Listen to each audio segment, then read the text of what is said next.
Assalamualaikum warahmatullahi wabarakatuh. Innal hamdalillah wassalatu wassalamu ala Rasulillah wa ba'd.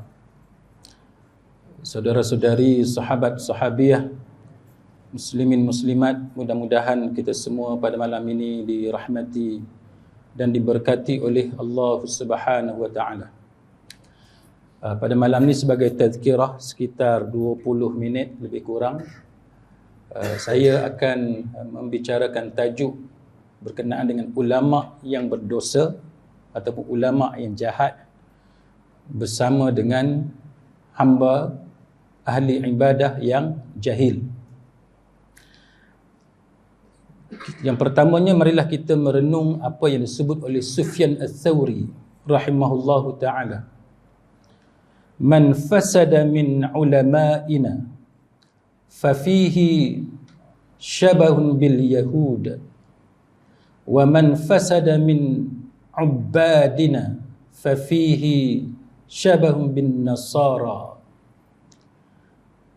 Maksudnya ialah man fasada, orang yang rosak di kalangan ulama-ulama kita, maka dia menyerupai Yahudi. Manakala orang yang rosak di kalangan ahli ibadat kita, dia menyerupai golongan Nasrani. Ini antara perkara yang diperingatkan oleh salafus salih kepada kita, iaitu problem yang menimpa orang yang alim dan juga problem yang menimpa orang yang rajin beribadat dalam agama. Sedangkan kita mengetahui bahawa orang yang alim ni dia mempunyai maqam yang mulia, mempunyai kedudukan yang sangat baik dalam agama. Tapi pada masa yang sama, para salafus salih memperingatkan kepada kita bahawa berlaku kerosakan di kalangan orang-orang yang alim. Begitulah juga di kalangan orang yang rajin beribadat. Sepatutnya orang yang rajin beribadat dikasihi oleh Allah Subhanahu wa taala. Tetapi Sufyan Ats-Tsauri rahimahullahu taala memperingatkan kepada kita tentang fenomena kerosakan yang berlaku di kalangan orang yang beribadat, orang yang rajin beribadat kepada Allah Subhanahu wa taala. Baik, maka para ulama menyenaraikan apakah bentuk kerosakan yang berlaku di kalangan orang yang alim, di kalangan orang yang berilmu. Dan juga para ulama menyenaraikan apakah bentuk kerosakan yang berlaku kepada orang yang rajin beribadat kepada Allah Subhanahu wa taala. Apa dia? Baik, antaranya ialah kerosakan yang berlaku kepada orang yang rajin beribadat kepada Allah apabila mereka mengulangi kesilapan yang dilakukan oleh golongan Kristian dalam beribadat kepada Allah Subhanahu wa taala. Apa dia? Yang pertamanya iaitu beribadat kepada Allah Subhanahu wa taala dengan hawa nafsunya, bukan dengan sesuatu yang dibawa oleh Rasulullah sallallahu alaihi wasallam. Ini yang pertama. Rajin beribadat. Golongan Nasrani rajin beribadat, tetapi mereka telah melakukan kerosakan. Dan kerosakan yang dilakukan oleh golongan Nasrani disebut oleh Allah Ta'ala, disebut oleh Nabi sallallahu alaihi wasallam supaya kita ambil pelajaran, jangan kita ulang. Apa yang mereka lakukan iaitu mereka beribadat dengan menggunakan hawa nafsunya, menyebabkan mereka meninggalkan apa yang dibawakan oleh Nabi sallallahu alaihi wasallam. Itu yang pertama. Yang kedua, kerosakan ahli ibadah di kalangan golongan Kristian yang lampau ialah apabila mereka bersikap ghulu. Mereka melampau-lampau. Mereka mensucikan, terlampau mensucikan guru-guru mereka. terlampau mensucikan syekh-syekh mereka, sehingga mereka meletakkan guru mereka ataupun syekh mereka pada kedudukan rububiyah, pada kedudukan Tuhan. Apa dia kedudukan rububiyah, kedudukan Tuhan? Iaitu meletakkan guru mereka ataupun syekh mereka mempunyai sifat ataupun kelayakan sebagaimana yang dimiliki oleh Allah Subhanahu wa taala. Apa dia? Contohnya ialah kalau Allah Taala tahu perkara gaib, makhluk tidak mengetahui perkara gaib, kesilapan ahli ibadah di kalangan golongan Nasrani, mereka angkat guru mereka, mereka mengangkat ulama mereka juga mengetahui perkara gaib. Maka itu adalah contoh bagaimana mereka meletakkan persamaan di antara guru mereka dengan sifat yang dimiliki hanya dimiliki oleh Allah Subhanahu wa taala. Ataupun Allah sahajalah pada hakikat yang sebenarnya yang boleh menjamin keselamatan ataupun memberikan sesuatu. Tiba-tiba mereka mengangkat guru mereka ataupun syekh mereka mempunyai kelayakan yang sama. Kalau tuan-tuan lihat, dulu kita hanya dengar yang duk panggil Nabi, minta tolong dengan Nabi ni hanya orang Kristian. Dia panggil, "Oh Jesus, oh Jesus." Bila mereka ada masalah, mereka panggil, "Oh Jesus." Itu adalah sifat yang dilakukan oleh golongan Nasrani, golongan Kristian, yang tidak dilakukan oleh orang Islam asalnya, mengikut apa yang dibawakan oleh Nabi sallallahu alaihi wasallam. Sebab itu kita tidak kedengaran ungkapan itu disebut oleh para sahabat, "Ya Rasulullah." Tak ada. Sahabat tidak minta tolong dengan Nabi dalam keadaan Nabi telah meninggal dunia. Para tabi'in tidak ada yang mengungkapkan "Ya Rasulullah", meminta tolong dengan Nabi, mengadu kepada Nabi dan mengharapkan bantuan daripada Nabi. Yang kita dengar, "Oh Jesus, oh Jesus," hanyalah golongan Nasrani, golongan Kristian. Tapi hari ini, tuan-tuan sekalian, kita boleh melihat bagaimana ajaran-ajaran sesat yang berlaku di luar negara mulai tempiasnya dirasai dalam negara kita. Kan, apabila ungkapan memanggil masyayikh, guru-guru, syekh, tok-tok guru yang telah meninggal dunia, maka dipanggil, disuruh nama-nama mereka. Maka ini bentuk kerosakan yang pernah menimpa golongan Nasrani, tetapi telah dan sedang diulangi oleh sebahagian daripada orang-orang Islam dengan alasan beribadat kepada Allah Subhanahu wa taala. Maka ini satu kesilapan yang tidak sepatutnya dilakukan oleh orang-orang Islam.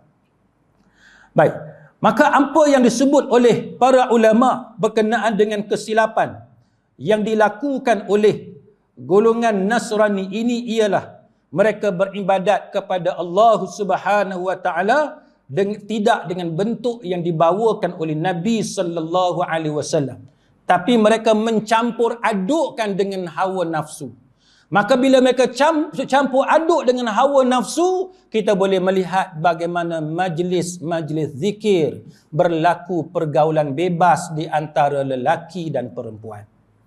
Kita boleh melihat bagaimana majlis-majlis yang sepatutnya dianggap sebagai majlis ibadat, kita boleh melihat bagaimana kaum wanita datang mencium tangan guru-guru mereka yang lelaki. Kita boleh melihat bagaimana dalam video-video yang tersebar, bagaimana ajaran-ajaran sesat ini mengajar kepada pengikut wanita untuk mencium kaki syekh-syekh mereka di kalangan guru-guru lelaki. Ini contoh apa yang pernah menimpa kepada agama yang terdahulu dan diperingatkan oleh para salafus salih, termasuk oleh Sufyan Ats-Tsauri, sekarang ini melanda kepada umat Islam. Telah berlaku kepada umat Islam. Dia punya tempias dia. Dan dia punya daripada kesan-kesan daripada kesilapan dan kesesatan yang dilakukan oleh mereka. Kemudian apa bentuk kerosakan yang dilakukan oleh para ulama, para pemuka-pemuka agama di kalangan orang-orang Yahudi sehingga kan para salafus salih memperingatkan kepada kita tentang kesilapan ini. Yang pertamanya ialah kejahatan golongan Yahudi, ialah mereka ini mengubah ayat ataupun hadis daripada makna yang sebenar. Ini yang pertama yang dilakukan oleh mereka. Nombor satu, dia ubah ayat. Sehingga kan Holy Scripture, kitab suci orang Yahudi, Taurat, pada hari ini kita dah tak kenal Taurat dia yang asal. Sebab apa? Sebab mereka telah mengubah kandungan yang ada dalam Taurat. Mereka bukan sahaja mengubah kandungan yang ada dalam Taurat, mereka mengubah ayat-ayat itu, tapi mereka juga mengubah makna yang sebenar. Hari ini kita boleh lihat bagaimana sebahagian penceramah ataupun guru-guru apabila mereka mentafsir ayat Quran, mereka tidak merujuk kepada tafsir yang muktabar. Mereka tidak rujuk contohnya tafsir Imam Ibn Kathir yang popular tu. Dia tak rujuk kepada tafsir At-Tabari ataupun tafsir Al-Qurtubi, tapi mereka merujuk tafsir yang aneh dan asing, yang tidak dikenali di kalangan para ulama yang muktabar.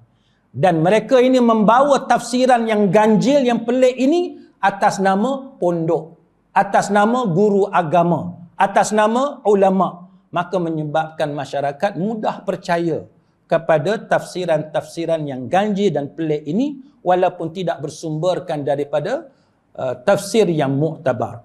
Itu yang pertama. Maka kalau ini yang berlaku, kita telah menyerupai ataupun telah mengikuti kesilapan yang sama yang dilakukan oleh orang-orang Yahudi.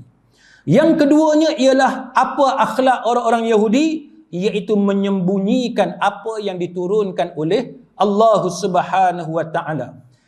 Apa yang dia sembunyikan? Apa yang ayat Quran, apa dia ayat yang disembunyikan oleh orang-orang Yahudi? Apabila ayat tersebut bertentangan dengan cita-cita mereka ataupun keinginan mereka. Apa sahaja konten yang ada dalam Taurat, apa yang ada dalam wahyu Allah Ta'ala yang diturunkan kepada Musa AS, yang mana kandungan itu tidak sesuai dengan cita rasa mereka, maka mereka sembunyikan. Contoh apa dia? Apabila mereka mengharapkan Rasul terakhir yang diutuskan kepada manusia terdiri daripada Bani Israel, tapi rupa-rupanya yang diturunkan adalah di kalangan bangsa Arab, yakni Nabi kita Muhammad sallallahu alaihi wasallam. Maka mereka menyembunyikan semua kandungan-kandungan seperti ini. Maka ini adalah contoh di antara sikap yang dilakukan oleh orang-orang Yahudi. Begitulah juga hukuman tentang orang berzina dan sebagainya yang pernah berlaku pada zaman Nabi kita Muhammad sallallahu alaihi wasallam. Maka kita hari ini tuan-tuan, untuk mengelak kita daripada mengulangi kesilapan orang-orang Yahudi, apabila kita jumpa sahaja ayat Quran ataupun hadis-hadis Nabi, walaupun ayat Quran itu dan hadis Nabi itu bertentangan dengan amalan kita sekarang, kita kena highlightkan. Kita kena bagi perhatian, kena tunjuk kepada orang ramai. Ini adalah dalil yang menunjukkan bahawa apa yang kita lakukan selama ini adalah salah. Maka barulah kita benar-benar menjadi hamba Allah Subhanahu wa taala. Sebab apa? Sebab kita sami'na wa ata'na. Kami dengar dan kami taat. Yang ketiganya ialah dengki kepada orang yang diberi kurniaan oleh Allah Subhanahu wa taala dan ingin membunuh sesiapa sahaja yang diberi kurniaan oleh Allah Subhanahu wa taala. Ini perangai orang Yahudi. Sebab itu apabila mereka mengetahui berkenaan dengan Jesus, berkenaan dengan Nabi Isa alaihissalam, maka mereka berusaha dan mereka hampir-hampir dapat membunuh Nabi Isa alaihissalam kalau tidak kerana Allah Subhanahu wa taala menyelamatkan Nabi Isa alaihissalam. Dan kita mengetahui bagaimana akidah dalam agama Yahudi dan akidah dalam agama Kristian. Mereka percaya bahawa Jesus telah dibunuh. Cuma kita orang Islam sahaja yang percaya bahawa Jesus ataupun Nabi Isa alaihissalam tidak sempat dibunuh, diselamatkan oleh Allah Subhanahu wa taala. Jadi ini adalah sifat yang ada kepada orang-orang Yahudi. Kemudian mereka suka melakukan perkara seperti mencampur adukkan perkara yang hak dengan perkara yang batil. Dia campur aduk sehingga menyebabkan masyarakat keliru. Orang ramai keliru. Ini adalah perangai ataupun kesilapan yang dilakukan oleh orang Yahudi. Hari ini tuan-tuan sekalian, orang Islam juga mengalami keadaan yang sama. Kadang-kadang kita dah tak tahu dah ajaran tu sesat ke ataupun tidak sesat. Pasal apa? Sebab dia bercampur aduk. Kita tengok dari satu sudut, ajaran itu nampak macam betul. Kerana di dalamnya ada orang pakai serban, ada orang pakai baju Melayu, pakai jubah, berzikir, berselawat kepada Nabi sallallahu alaihi wasallam, sembahyang macam kita, buat majlis dalam masjid macam kita. Kita nampak macam dia betul. Ada hak, ada kebenaran padanya. Tapi daripada sudut lain, kita tengok bahawa mereka mempunyai ciri-ciri yang disebut oleh para salafus salih yang pernah berlaku kepada umat-umat yang terdahulu, seperti yang pernah berlaku kepada orang Yahudi dan juga orang Nasrani. Maka ini menyebabkan kita jadi keliru. Contoh yang kita sebut tadi, apabila orang yang berserban, orang yang pakai jubah, tetapi dia mengajar kepada masyarakat, bercampur gaul antara lelaki dan perempuan, kan, cium kaki guru dan sebagainya. Maka inilah yang diperingatkan oleh Imam Ibn Qayyim Al-Jauziyah rahimahullahu ta'ala. Apa kata dia? Dia kata asal seluruh kesesatan, dalalah, kesesatan ni asal kepada keseluruhan kesesatan. Apa dia asal dia? Dia kata hanyalah daripada sebab mendahulukan fikiran. Kita mengutamakan fikiran kita berbanding dengan syarak, berbanding dengan agama. Kita antara nas agama dengan fikiran kita, kita utamakan fikiran kita. Dan yang keduanya dia kata mendahulukan hawa nafsu terhadap akal. Jadi kita pentingkan hawa nafsu kita sehingga kita mengenepikan kebijaksanaan kita. Hari ini kita boleh tengok macam mana golongan profesional, kan, golongan engineer, lecturer, profesor dan sebagainya, doktor, medical doctor, tapi boleh terlibat dengan ajaran sesat. Sebab apa? Kerana hawa nafsu mengatasi akal. Kenapa? Kerana sebagaimana yang disebut oleh Imam Ibn Qayyim Al-Jauziyah rahimahullahu ta'ala, mengutamakan fikiran berbanding dengan syarak, maka menyebabkan golongan yang rasa dia ni pandai semua benda, maka akhirnya dia bergelumang dengan kesesatan. Saya pernah cerita dalam kuliah saya bagaimana seorang isteri mengadu suami dia profesor tapi terlibat dalam ajaran sesat. Suami dia suruh isteri dia bersalam dengan guru dia. Sedangkan kita tahu bahawa kita semayang dalam masjid ni tuan-tuan, orang perempuan di belakang. Ada tabir lagi, ada pemisah. Punyalah kita jaga pergaulan antara lelaki dan perempuan untuk jaga khusyuk ketika kita beribadat kepada Allah Subhanahu wa taala. Tapi bila datang ajaran sesat, maka dia mencampur adukkan, menyebabkan kita menjadi keliru di antara ajaran yang hak, ajaran yang benar, ajaran yang berada di atas landasan yang lurus dengan yang berada di atas asas kesesatan ataupun kebatilan. Maka antara perkara yang diperingatkan oleh para ulama kepada kita ialah bagaimana perkara seperti yang berlaku atas beberapa faktor. Satunya kerana tamak kepada yang dipanggil sebagai asyaraf. Apa dia tamak kepada asyaraf? Guru-guru, kumpulan tertentu, dia tamak kepada kemuliaan. Dia pelahap kepada kemuliaan. Dia nak orang muliakan dia. Kalau kita, guru ada meja kat depan, okey dah. Ada kursi biasa ni okey dah. Tapi dia nak orang hias meja. Dia nak ada cushion, cushion dengan sarung cushion dengan warna yang tertentu. Sehingga seolah-olah dia menjadi raja. Pasal apa? Dia pelahap, dia tamak kepada kemuliaan. Dia tamak pelahap kepada kedudukan. Dia pelahap kepada kehormatan. Dia nak sangat orang hormat kepada dia. Maka ini antara yang disebut oleh Nabi sallallahu alaihi wasallam dalam salah satu hadis yang diriwayatkan oleh Imam Tirmizi, Imam Ahmad, Ibn Hibban dan sebagainya, dan disahihkan oleh Syekh Mustafa Al-Adawi. Apa kata Nabi? Ma dhi'bani ja'i'an ursila fi ghanamin bi afsadalaha min hirsil mar'i 'alal mali wasyarafi lidinih. Tidaklah dua serigala lapar yang dilepaskan kepada seekor kambing lebih merosakkannya daripada tamaknya seseorang terhadap harta dan kehormatan yang kemudian merosakkan agamanya. Sebab tu kita tengok, bila orang tu dia lahap sangat kepada penghormatan, dia nak orang hormat sangat, kemudian dia akan mengajar pengikut-pengikut dia minum air kaki dia, jilat kaki dia, cium kaki dia dan sebagainya. Ini antara apa yang pernah diperingatkan oleh para ulama kepada kita. Selain daripada itu, para ulama juga mengingatkan kepada kita tentang fitnah syahwah.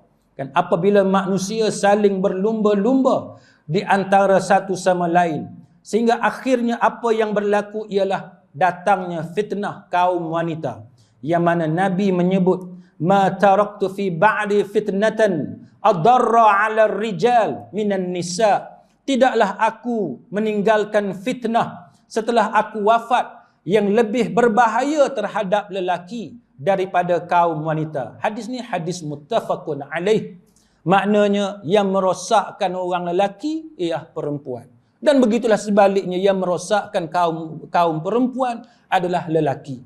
Maka kita boleh lihat bagaimana dalam ajaran sesat, kita boleh lihat bagaimana golongan ajaran sesat ini dia tarik pengikut dia dengan aktiviti-aktiviti pergaulan bebas di antara lelaki dan perempuan, sehingga kan boleh bersentuh-sentuhan di antara satu sama lain. Dan kita boleh lihat tuan-tuan, walaupun negara kita ni belum lagi jadi betul-betul teruk, tapi kita boleh lihat di negara jiran. YouTube tuan boleh tengok banyak negara jiran hari ini atas nama selawat, orang perempuan boleh gelek punggung di atas pentas. Tabir backdrop di belakang tulis selawat, maulidur Rasul dan sebagainya, tetapi kaum wanita dengan pakai tudung dan sebagainya berjoget di atas pentas.